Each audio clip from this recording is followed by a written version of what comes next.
Bonjour, que la grâce et la paix du Seigneur soient avec vous tous. Et j'aimerais partager une parole que le Seigneur a mise dans mon cœur. Et aujourd'hui, comme c'est un jour férié, on se rappelle de ce que le Seigneur il est monté au ciel. Il a annoncé, il a donné ce commandement à ses disciples, allez de partout annoncer la bonne nouvelle et enseignez-les, baptisez-les au nom du Père, du Fils et du Saint-Esprit. Je serai avec vous jusqu'à la fin du monde. Le Seigneur promet d'être avec nous. Et ce jour qu'il est monté, les disciples étaient là, ils contemplaient, ils voyaient Jésus monter au ciel. Et un ange, à un moment donné, il a dit que regardez-vous, c'est même Jésus qui est monté au ciel, il reviendra de la même façon.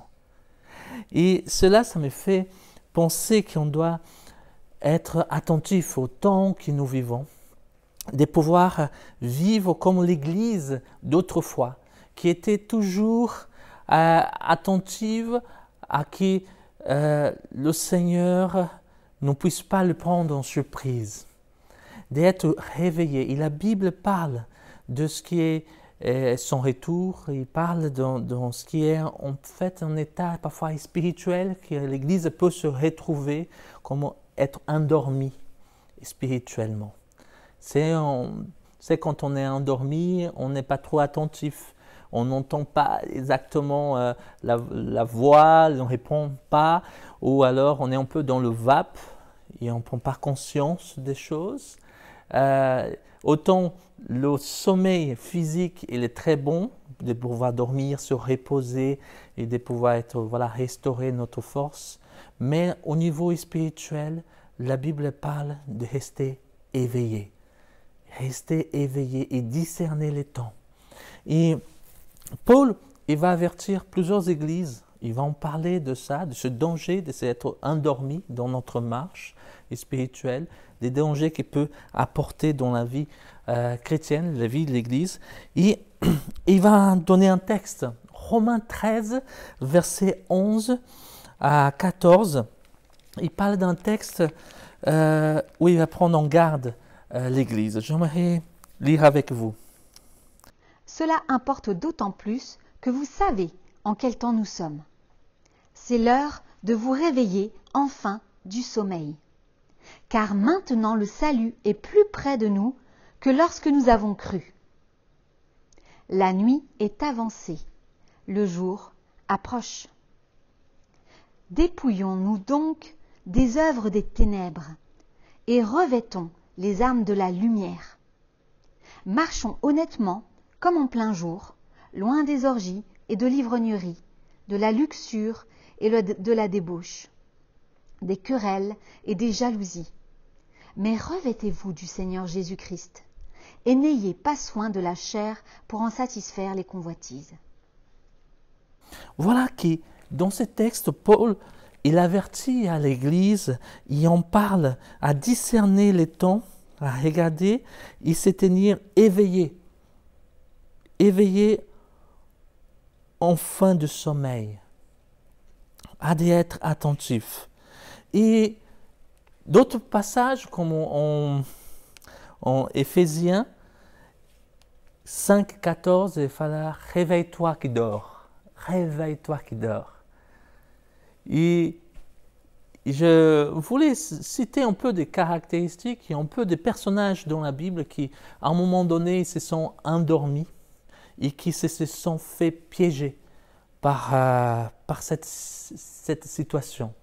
Le premier personnage de la Bible, c'est un homme qui avait une force incroyable, Samson. Samson, c'était un homme qui était consacré à Dieu, qui, dès sa naissance, était miraculeuse et il avait une destinée, c'était un homme qui allait délivrer le peuple d'Israël de la main des Philistins. Et lui, il avait une onction forte et c'était sa force.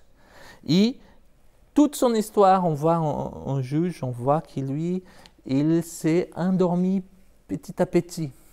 Petit à petit, et spirituellement, il était un peu à la frontière de ce qu'il pouvait et ce qu'il ne pouvait pas faire. Et à un moment donné, il s'est retrouvé dans les bras de Dalila, qui cherchait en fait le piéger, cherchait. Et ce texte se trouve en Juges chapitre 16, verset 19, où on peut lire « Elle l'endormit sur ses genoux, et ayant appelé un homme, elle rasa les 7 tresses de la tête de Samson, et commença ainsi à le dompter.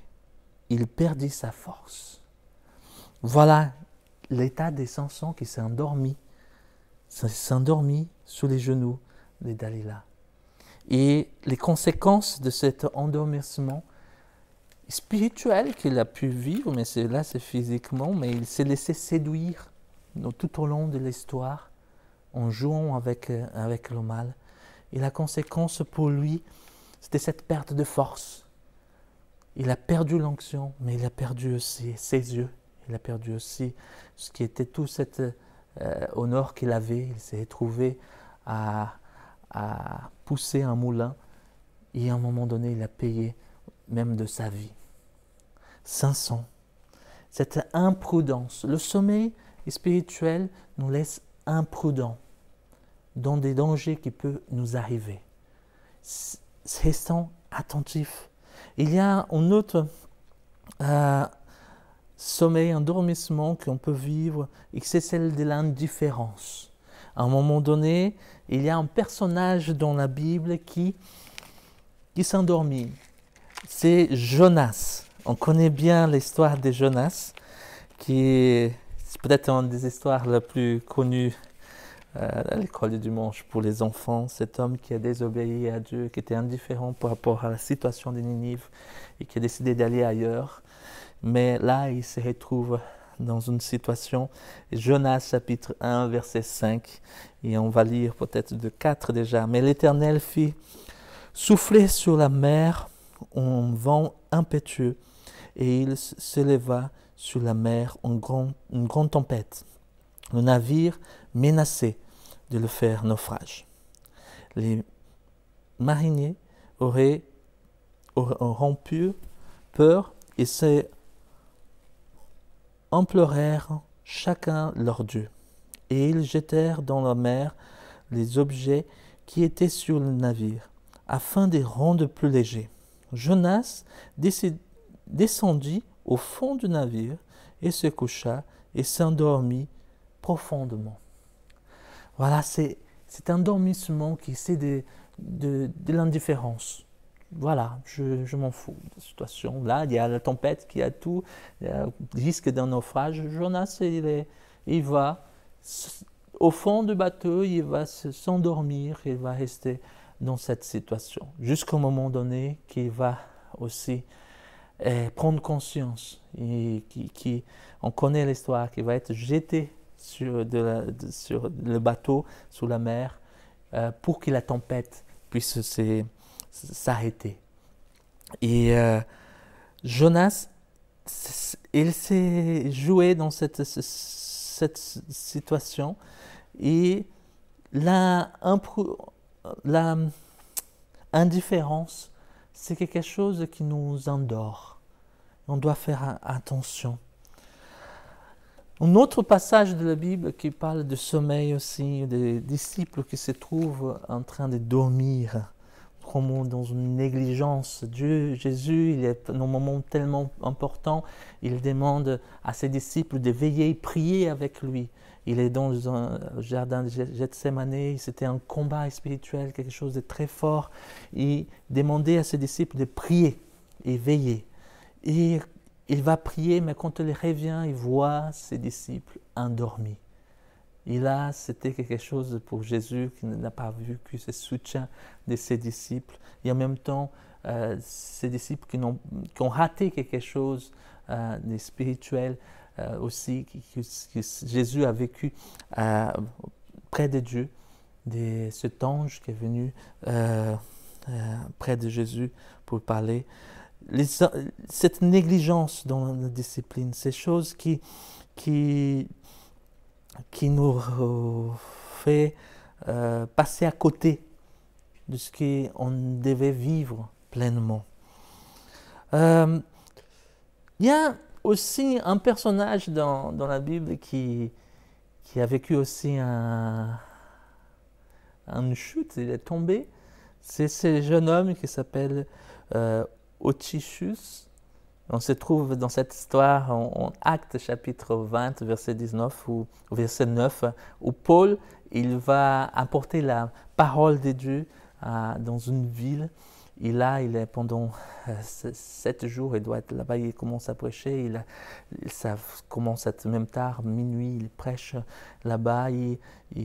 Cette rencontre où il y a plusieurs personnes, il y a ce jeune homme qui se trouve au 3e étage, au bord d'une fenêtre. Il a le message qui tardait, et cet garçon qui tombe de la fenêtre du 3e étage, il tombe, la Bible parle qu'il est mort. Et Paul, il va devant lui, il le tient, et c'est un garçon qui revient à la vie. Et cette illustration encore qui en parle du danger d'être endormi et que ça peut apporter. C'est un garçon qui se trouve au bord d'une fenêtre à entendre un message et qui tombe et qui s'est fait vraiment mal.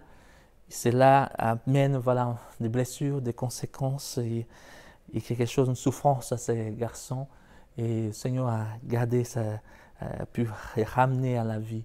Mais on voit qu'est-ce que l'endormissement il apporte. On voit quelques conséquences, l'imprudence, l'indifférence, la négligence. On s'endort, on n'écoute plus. Et cela est un terrain favorable à l'ennemi de venir nous faire tomber, à nous piéger, à essayer de nous détruire. Et Paul, il nous met en garde. Faites attention et de garder, éveillé. Et je aimerais en parler comment nous devons nous réveiller, comment nous devons être attentifs pour ne pas tomber dans ces pièges. La Bible nous parle que nous pouvons vivre de différentes manières, mais elle nous inspire à marcher d'une manière prudente. Éphésiens chapitre 5. Ce chapitre, il est très riche en instructions. Il va parler justement de rester réveillé, de ne pas s'endormir. Et il parle de cette réalité spirituelle, du combat spirituel que nous pouvons vivre. Prenez donc garde afin de vous conduire avec circonspection, non comme des insensés, mais comme des sages. Rachetez le temps, car les jours sont mauvais. C'est pourquoi ne soyez pas inconsidérés, mais comprenez quelle est la volonté du Seigneur. Ne vous enivrez pas de vin, c'est de la débauche. Soyez, au contraire, remplis de l'Esprit. En fait, il dit de prendre en garde et de pouvoir avoir une bonne conduite, de pouvoir non pas être insensé dans ce temps. Les temps sont mauvais. Il met en garde de marcher de manière prudente, d'être attentif. Et il parle aussi de marcher par l'Esprit, Galates 5, verset 16. Il parle aussi de marcher dans la lumière, Éphésiens chapitre 5, verset 8. Il dit « Autrefois vous étiez ténèbres, et maintenant vous êtes lumière dans le Seigneur. Marchez comme des enfants de lumière, car le fruit de la lumière consiste en toutes sortes de bonté, de justice et de vérité. » Voilà, il marchait dans la lumière. C'est marcher dans la vérité, c'est marcher devant le Seigneur. Et toutes ces caractéristiques qui nous tiennent réveillés, il va nous parler aussi d'une manière de vivre. C'est une manière de vivre qui plaît au Seigneur. Quelle est sa volonté? Et sa volonté, c'est que le Seigneur qu'il voit qu'on puisse marcher dans sa parole, mais marcher dans la sanctification. Si tu voulais rester éveillé, marcher dans la sanctification, marcher dans la présence du Seigneur. J'aime beaucoup cette image du tournesol. Le tournesol, il est orienté vers la lumière. Il va tourner là où le soleil s'en va, la fleur, elle tourne vers le soleil. Et nous devons être comme ces tournesols, de pouvoir tourner vers le Seigneur, vers la lumière, parce que nous sommes des enfants de lumière. Il faut tourner le dos vers les ténèbres, les œuvres des ténèbres. Tourner le dos à les choses qui sont mauvaises pour nous, que la parole dit que c'est mauvais pour nous. Marcher dans la lumière. Alors, le Seigneur nous invite à marcher dans la sanctification, rester éveillé pour cela et garder une bonne conscience. Paul il va dire que quelques-uns ont fait de naufrages dans leur vie chrétienne parce qu'ils n'ont pas su garder la conscience. Le Seigneur nous donne des instructions. Il va nous parler de racheter le temps, car les jours sont mauvais. Éphésiens 5, verset 16. Discerner les temps que nous vivons. Et c'est important de discerner ce temps. De rester accroché, de rester attaché à Dieu. Le Seigneur est là, un travail qu'il veut faire pour nous. Comprendre la volonté de Dieu. Éphésiens 5, verset 17, on vient de lire. C'est pourquoi ne soyons pas inconsidérés, mais comprenez quelle est la volonté du Seigneur. Et la volonté du Seigneur, c'est de nous transformer. La volonté du Seigneur, c'est qu'on puisse rester attaché à lui. La volonté du Seigneur, c'est qu'on puisse avoir la vie et qu'on puisse avoir la vie en abondance. Et nous laisser transformer. Il y a ce texte qui dit en Romains chapitre 12, verset 2, « Ne vous conformez pas au siècle présent, mais soyez transformés par le renouvellement de l'intelligence, afin de vous discerner quelle est la volonté de Dieu qui est bonne, agréable et parfaite. » La volonté de Dieu, elle est bonne, agréable et parfaite. Le Seigneur, il souhaite nous transformer notre intelligence. Il nous transforme à travers sa parole, à travers les instructions qu'il nous donne, qui est la vérité. La parole est la vérité. Le Seigneur, il souhaite qu'on puisse être rempli de son Saint-Esprit. Rempli de son Saint-Esprit.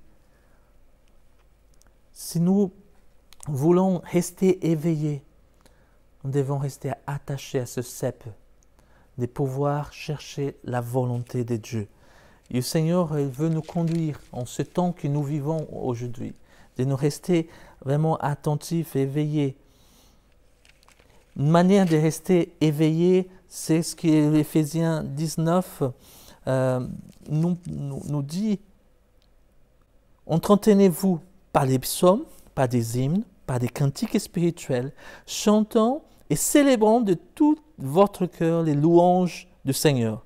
Rendez continuellement grâce à Dieu, le Père, pour toutes choses, au nom de notre Seigneur Jésus-Christ. Voilà des recommandations, de rester connecté au Seigneur, de l'apporter notre louange, notre adoration, des cantiques, mais aussi d'être dans cette vie de prière, qui est dans ces actions de grâce, réaliser la main de Dieu qui agit dans notre vie. Le Seigneur, il veut qu'on puisse être connecté à lui, être dans cette attitude d'action de grâce. Je voulais lire aussi 1 Thessaloniciens chapitre 5, ce verset 16 dit « Soyez toujours joyeux ». C'est un verset simple à retenir, bien facile, un verset par cœur. « Soyez toujours joyeux ». Verset 17, « Priez sans cesse ». Le Seigneur nous invite à avoir cette vie de prière. Et ce verset 18 qui est recommandé, « Rendez grâce en toutes choses, car c'est à votre égard la volonté de Dieu en Jésus-Christ. C'est la volonté du Seigneur qu'on puisse avoir cette attitude d'actions de grâce, de reconnaissance en notre Dieu, de tout ce qu'il accomplit à travers Jésus-Christ, de reconnaître la main de Dieu, la bonté de Dieu, la puissance de Dieu qui Jésus a accompli pour nous. Le verset 19, il est dit, n'éteignez pas l'esprit. Entretenez vraiment cette flamme, entretenez cette vie de prière, d'adoration, que le Seigneur vienne nous réveiller. Voilà, c'est la volonté du Seigneur de vouloir nous voir vraiment réveillés pour lui et faire sa volonté. Le Seigneur, il veut nous parler, il veut nous conduire dans ces instants. Il nous cherche des adorateurs qu'il adore en esprit et en vérité, qu'on puisse nous mettre à disposition de notre Seigneur. Je ne sais pas comment tu te trouves, je ne sais pas où tu es dans ta vie spirituelle, mais je vous invite à vraiment garder éveillé. Il y a 3 domaines. La première, la sanctification. Sanctifiez-vous. Le Seigneur, il veut qu'on puisse garder une bonne conscience, à nous garder devant lui, nous placer devant le Seigneur. Le Seigneur, il cherche une église sainte. Et il cherche une église qui puisse se présenter avec lui, devant lui, avec des vêtements blancs. Le Seigneur a accompli des choses pour qu'on puisse vivre dans cette sainteté. Le Seigneur veut nous trouver à l'image de Christ. Et c'est quelque chose qui est extraordinaire que le Seigneur veut faire dans notre vie. Marcher dans la sanctification. Puisse aussi avoir cette vie de prière. Le Seigneur veut nous réveiller dans notre vie de prière. D'avoir ce temps avec lui, de pouvoir se laisser conduire par le Saint-Esprit, de pouvoir intercéder, de rendre grâce à Dieu, mais aussi d'écouter sa voix. Et aussi, le Seigneur veut nous réveiller par la parole de Dieu. Cette parole qui amène la vie. De pouvoir passer du temps à écouter, et à lire la parole de Dieu, se nourrir de la parole de Dieu. Ça nous tient éveillés. Il y a d'autres choses qu'on pourrait citer pour rester éveillés, mais ces 3 choses, on le voit dans tous ces textes qu'on a lus, l'importance de la sanctification, le Seigneur nous mis à part pour lui. Un temps de prière, d'intercession, il y a une puissance dans la prière. Le Seigneur, il veut agir à travers nous, avec son peuple, et la parole de Dieu. J'aimerais lire ce passage de Marc, chapitre 15, où Jésus, il va adresser, Marc, chapitre 13, pardon. Il va parler en parabole, mais je trouve tellement très fort cette parole qu'il donne à l'Église. Marc 13, verset 32. Pour ce qui est du jour ou de l'heure, personne ne le sait, ni les anges dans le ciel, ni le Fils, mais le Père seul. Prenez garde, veillez et priez, car vous ne savez pas quand ce temps viendra. Il en sera comme d'un homme qui, partant pour un voyage, laisse sa maison, remet l'autorité à ses serviteurs, indique à chacun sa tâche et ordonne au portier de veiller. Veillez donc, car vous ne savez quand viendra le maître de la maison, ou le soir, ou au milieu de la nuit, ou au chant du coq, ou le matin. Craignez qu'il ne vous trouve endormis à son arrivée soudaine. Ce que je vous dis, je le dis à tous. Veillez. Voilà cette parabole que Jésus a dit, qui voilà le maître qui part et qui confie, qui donne l'autorité à ses serviteurs, mais qui revient. Il dit cet avertissement qu'il ne le trouve pas endormi. Que le Seigneur nous retrouve éveillés pour lui et qu'on soit attentif à ce retour que le Seigneur vient chercher son Église, qu'on puisse être de ceux qui gardent sa parole, qui gardent ce feu, qui entretient vraiment cette vie avec le Seigneur et qu'on soit transformé par notre Dieu.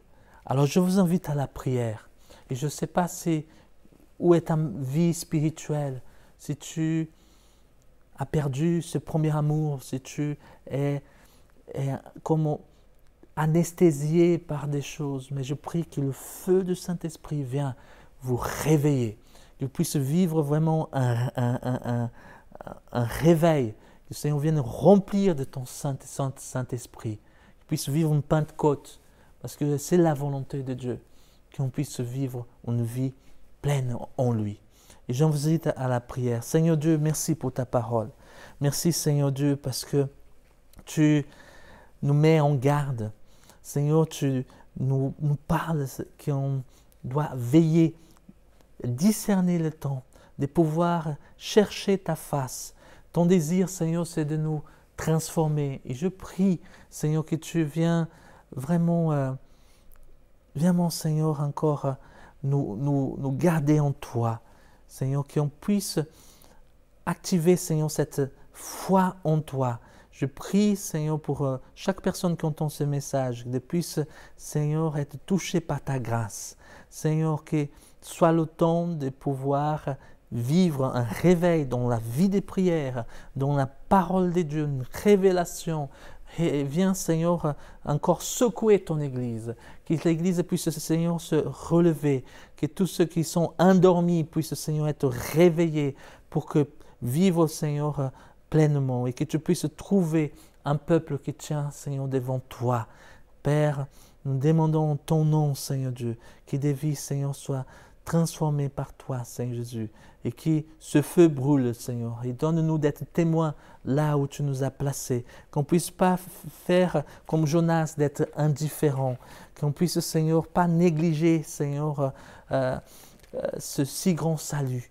Père, je prie vraiment, Seigneur, qu'en ce temps que nous vivons, on puisse être attentif à ce que tu veux faire à travers chacun de nous. Éveille-nous, Seigneur. Viens, Seigneur, nous réveiller. Viens, Seigneur, nous remplir de toi. Amen. Amen. Continuons à prier, chercher la face de Dieu, à demander au Seigneur le renouveau. Seigneur, renouvelle ce premier amour. Et c'est quelque chose qui ne dépend seulement de Dieu, dépend aussi de nous. C'est quand tu te réveilles, tu es parfois dans le vape, mais ça sonne le réveil, mais il y a une volonté de pouvoir se lever et n'entraîne pas. Voilà, c'est le temps où le Seigneur veut activer en toi la vie. Alors qu'il puisse aussi prendre une attitude de foi, chercher la face de Dieu et dire, Seigneur, viens me réveiller, viens nous remplir de toi, que je puisse me tenir devant toi fidèlement. Que le Seigneur bénisse. Nous allons encore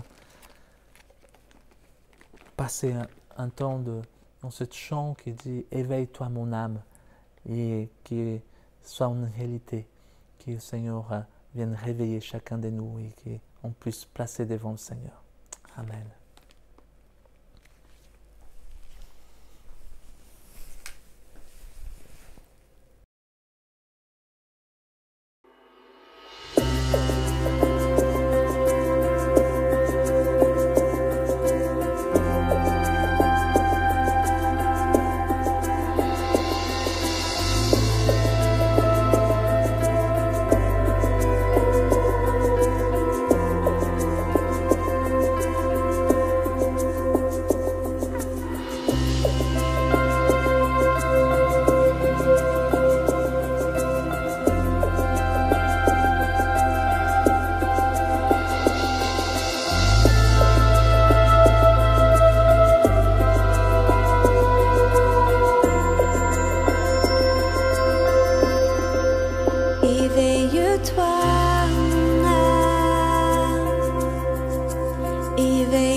Voici l'aurore, sors du sommeil, éveille-toi. Éveille-toi, mon âme. Éveille-toi, mon âme. Après le noir, renaît l'esprit.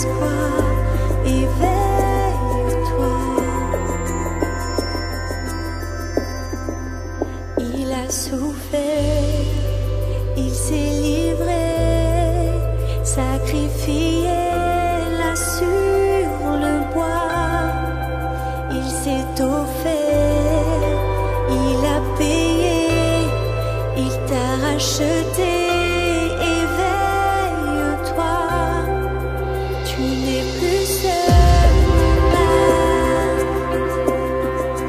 Tu n'es plus seul, mon âme. Toi qui étais nu, pauvre et aveugle, relève-toi. Il t'a aimé, mon âme. Il t'a aimé, mon âme. Le Dieu des merveilles, de toi ces merveilles, relève-toi. Son corps blessé, son cœur brisé, sa vie ôtée, donnée pour toi. Le sang amer, la croix du calvaire, les larmes du Père versées pour toi. Son corps blessé, son cœur brisé, sa vie ôtée, donnée pour toi. Le sang amer, la croix du calvaire, les larmes du Père versées pour toi. Hors des ténèbres, jaillit la lumière, tout est accompli, tu vis en moi. Le tombeau désert, la pierre est roulée, Christ ressuscité, tu vis en moi. Hors des ténèbres, jaillit la lumière, tout est accompli, tu vis en moi. Le tombeau désert, la pierre est roulée, Christ ressuscité, tu vis en moi. Éveille-toi, mon âme. Éveille-toi, mon âme. La mort a perdu, il a vaincu. Éveille-toi. Éveille-toi, mon âme.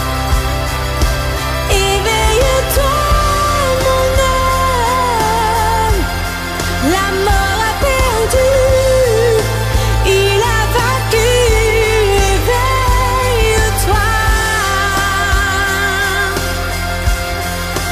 Éveille-toi, mon âme. Éveille-toi, mon âme. Viens à ses pieds, viens l'adorer.